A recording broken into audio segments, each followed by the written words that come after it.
মসজিদ কমিটি, আপনি মেম্বারে দাঁড়িয়ে হক কথা বলবেন, গায়ে লাগলো কার ফাটলো দেখার দরকার নেই।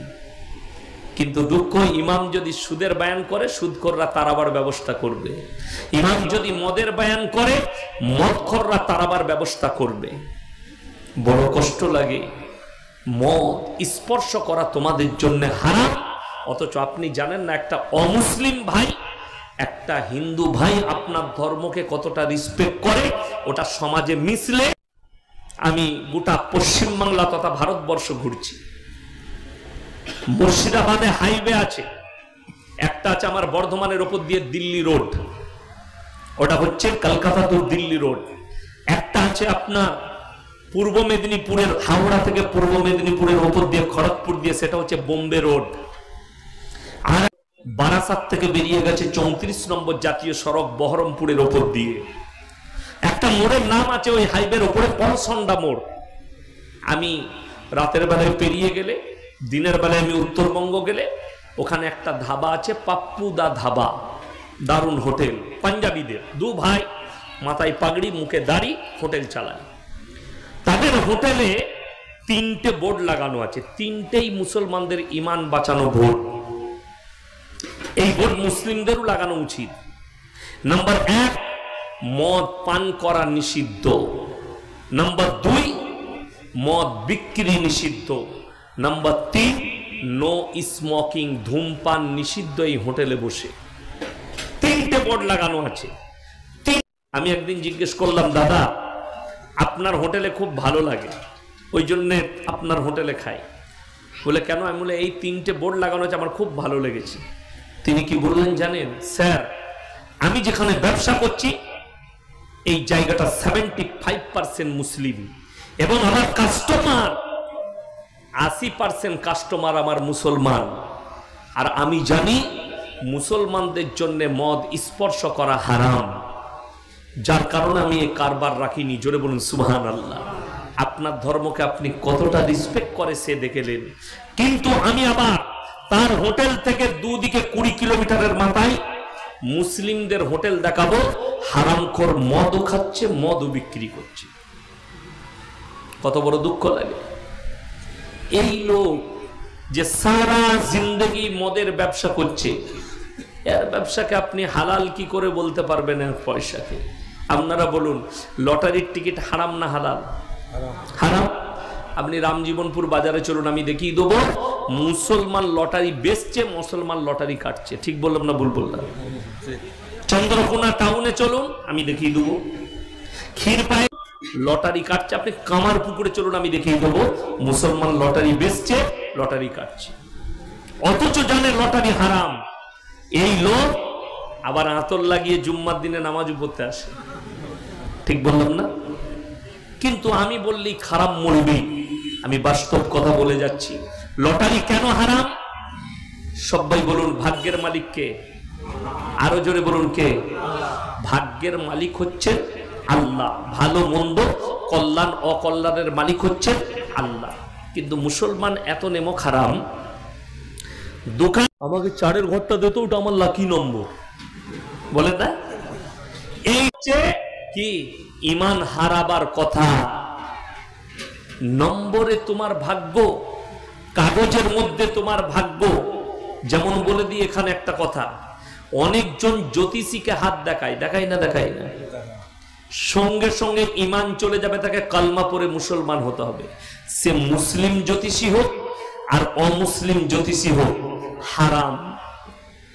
আর যদি কোনো মুসলমান জ্যোতিষী হয় আর সে হাত দেখে মানুষের ভবিষ্যৎ বলে, জানবেন সে কাফের, মুসলমান হতেই পারে না। ভবিষ্যৎ কে জানেন? আল্লাহ।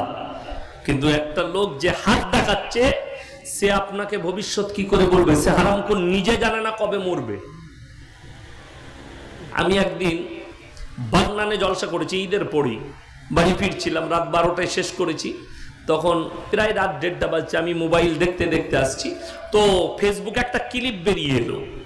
ক্লিপটা যদিও কোনো ফিল্মের, কিন্তু তার মধ্যে অনেক বড় জ্ঞান ভরা আছে। জ্ঞানটা কি আছে? এই বাবানি, একটা ছেলে একটা মেয়েকে ভালোবাসে।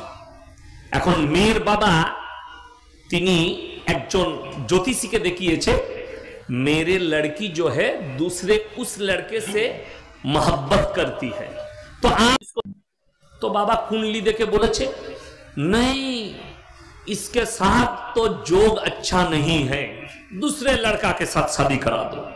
ये एक छेले देखेছে ওই যে নায়ক आर्टिस्टটা হচ্ছে তার বন্ধু, तो সে তার বন্ধুকে বলেছে यार मैंने उस लड़की से मोहब्बत किया लेकिन उसके बाप ने दूसरे जगह उसका निकाह करा, तो ये बोलले चल तो उसके घर पे जाएंगे। বিয়ের দিনই ঘরে হাজির, কি বুঝলেন, বন্ধু বান্ধব নিয়ে দিয়ে বললে जे ये आपके लड़की के साथ मोहब्बत करता है और आपके लड़की भी इससे मोहब्बत करती है, और देखिए आपका लड़की का चेहरा, ये दूसरे जगह आप निकाह कर रहे हैं इसीलिए उसका दिल ठीक नहीं है, वो रो रही है। तखन से बाबा बोलचे तुम जाओ के साथ अगर निकाह हुआ तो ये सुखी नहीं हो सकती। बाबा के से आर्टिस्ट बोलचे तुमको अपना कुंडली मालूम है? बोले हाँ मालूम है। बोले बताओ 2 मिनट के अंदर तुम्हारे साथ क्या होने वाला है? बोले क्या होगा, कुछ नहीं हो सकता। तखन ये আর একটা বন্ধুকে বলছে अबे बंदुकुआ निकाल तो, बंदूक बार करेছে, बोले लेकिन बाबा को फुल कॉन्फिडेंस है कुछ नहीं होगा। এরপর কানে লাগিয়েছে, বলছে আমি 10 বলবার গুলিটা চালিয়ে দিবি, কিচ্ছু হবে না বাবা। বাবা তো জানে নিজের ভবিষ্যৎ, 1 2 3 গুনতে লেগেছে, যখনই 8 নম্বরে গেছে 9 বলার আগেই বাবা বেহুশ হয়ে পড়ে গেছে ভয়ে। তারপরে মেয়ের বাপকে বললে जिसको खुद का भविष्य मालूम नहीं बताएंगे, ये बहुत ज्ञानेर कथा, भविष्य के बारे में तो ऊपर वाला को मालूम है, ऊपर वाला में क्या है, ভবিষ্যৎ আল্লাহ জানেন। আমাদের যেমন অনেক মানুষ দুর্বলতা বলে, আপনাদের ইমাম সাহেবের বেতন কত? 5,500 টাকা, নামাজ হবে না, যা পারবেন মসজিদে এসি লাগিয়ে মাঠবেল লাগিয়ে বাইরের গায়ের লোককে দেখাচ্ছেন আমরা মাঠবেল বসিয়েছি, এসি লাগিয়েছি, আর ইমামের বেলায় বেতন নাই। কবরে যাও, মসজিদ কমিটির লোক বুঝতে পারে। আমার ভাই ছেড়ে দেন, ইমামের বেতন 5,500। আমি ইয়াসিন, আমি আমার আব্বাজির মাদ্রাসার শিক্ষক, আমাদের মাদ্রাসায় আমার বেতন হচ্ছে 11,000 টাকা। কত বললাম? 11,000। আজকে আমি জলসায় এসছি, এখন আব্দুল্লাহ ভাইয়ের রোজ ইনকাম যদি 10,000 হয়, আব্দুল্লাহ ভাই আমাকে বললে হুজুর আপনি তো এসছেন একটু চা খান, চা খেলাম রেস্টুরেন্টে বসে। এখন আব্দুল্লাহ ভাই বললে যে এক কাজ করুন না হুজুর, আমার ব্যবসা বেশ ভালো যাচ্ছে না, একটা বরকতের তাবিজ দেন। প্রত্যেক দিন 10,000, 3 10 কত? 3 লাখ টাকা মাসে, আর আমার মাসে 11,000, তাহলে বরকতের তাবিজটা উনাকে লাগবে না আমাকে? কথাটা বুঝতে পারেননি? বরকতের তাবিজটা আগে আমাকে লাগবে। আচ্ছা পৃথিবীতে এরকম কোন বুকা মৌলবি আছে লোককে বড় লোক করে নিজে গরিব থাকবে? আছে? নাই। হ্যাঁ, ইনি বলতে পারেন যে কোন দোয়া বলে দেন, কোন আমল বলে দেন যার দ্বারা আমার রুজিতে বরকত আসবে। সবাই নিবেন আমলটা, জোরে বলুন ইনশাআল্লাহ। নাম্বার 1, যারা 5 ওয়াক্তের নামাজি হবে মৃত্যুকাল পর্যন্ত তাদের রুজিতে কোনোদিন কমি আসবে না, জোরে বলুন সুবহানাল্লাহ। এটা রাসূলের হাদিস। 1 নম্বর, যদি তোমরা তোমাদের কারবারে টাকায় ব্যবসায় বরকত চাও তাহলে এশার নামাজ পড়ে, বেনামাজি লয়, কি নামাজ পড়ে? এশার নামাজ পড়ে খানা খাওয়ার আগে বাড়িতে বসে সূরা ওয়াকিয়া তেলাওয়াত করো। রাসূলের হাদিস, যে বাড়িতে সূরা ওয়াকিয়া তেলাওয়াত হয় আল্লাহ তাদের কারবারে রুজিতে বরকত দেয়, জোরে বলুন সুবহানাল্লাহ। আপনি পড়ুন, বরকত। কিন্তু দুঃখ লাগে এরা নামাজ রোজা কিচ্ছু করবে না, হুজুরের তাবিজে বরকত নিবে। এটাই হচ্ছে দুঃখে। আপনি দেখুন অনেকজন দোকানে, আমি মুর্শিদাবাদে একটা বাজারটার নাম মনে পড়ছে না, আমি দাঁড়ালাম চা খেতে এই বিকেলের দিকে, তো একটা চায়ের দোকানে ঢুকলাম, এত বড় তাবিজ টাঙানো আছে। আমি ভাই এটা কি? বলছে আমার হুজুর দিয়েছে বরকতের জন্য। আমি তোর দোকানে চা খাওয়া যাবে না। বলে কেন? আমরা তোমার হুজুরের বেতন কত? বলে হুজুর 5,000 টাকা। আমরা তুমি প্রত্যেক দিন কত রোজগার করো? বলে 2,000। আমি 30 দুগুণে 60,000 টাকা তোমার মাসে, আর ইমামের 5,000, তো তার বরকত আগে হবে না তোমার? কার দরকার? বললে ইমামেরই দরকার। মানে তাহলে তাবিজটা খুলে ফেলাও, 5 ওয়াক্তের নামাজ পড়ো, বরকত পাবে, তাবিজ লাগবে না। আমার বন্ধুগণ, আমার ভাই, আজকে আপনি চলুন, আমাদের দেশে পাবেন, ভারতবর্ষে অনেক জায়গায়, শুধু মেদিনীপুর নয়, মেদিনীপুর, হাওড়া, হুগলি, বর্ধমান, বীরভূম, মুর্শিদাবাদে পাবেন, অনেক ভণ্ড আছে, বসে গাছতলায় তাবিজ লিখছে।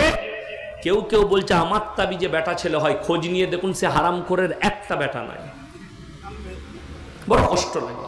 কেউ বলছে আমার তাবিজে ছেলে হয়, অথচ কোরআন এত মারাত্মক কথা জারি করেছে, হুইপ জারি করেছে আমার আল্লাহ রাব্বুল আলামিন। আল্লাহর কথা সত্য না মিথ্যা? সত্য।